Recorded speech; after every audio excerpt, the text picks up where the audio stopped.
story and family. I want to compose myself. Today, we gather in sorrow to lay to rest the woman who was not just my mother, but my everything. Ma, the ache in my heart is unbearable, knowing na pinapakadong na hindi mo patawa. Boses, bilang ko din na hindi mo embrace, or sing na hindi mo wise counsel. I carry regrets like heavy in my heart. Regrets sa mga oras na wala ka kantilan, sa moments na I took for granted. So wala na ako cherish every second with you. If only nakawali ako very much sooner. If only I had lingered a little longer sa ating mga calls. If only I had told you more often how much I love you. Si Mama as a mother, kaya I can say perfecto. Grabe isa pag-guide sa amo sa ataw-ataw. Sa ako mga manghod, grabe isa tapang sa talang aspeto. Ako isang nagtao sa lazo, busy sa makalimot ng pangumusta. Sa mga oras na nagusot ako, si Sansi nag-comfort sa ako. Nanay nakakasali sa pagulang higaya. Si Mama kasagulang itawag sa ako ng musta. Nagkataisap si Santo. Para mag-comfort ang misa, sila kasi volunteer lang sa paktol sila dito.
resilience, and compassion that she imparted to me and to all who knew her.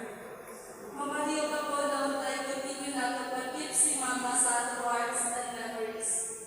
Let us carry forward your spirit of generosity and warmth, and may her guiding light shine on us always. Thank you once again for being here and for honoring the remarkable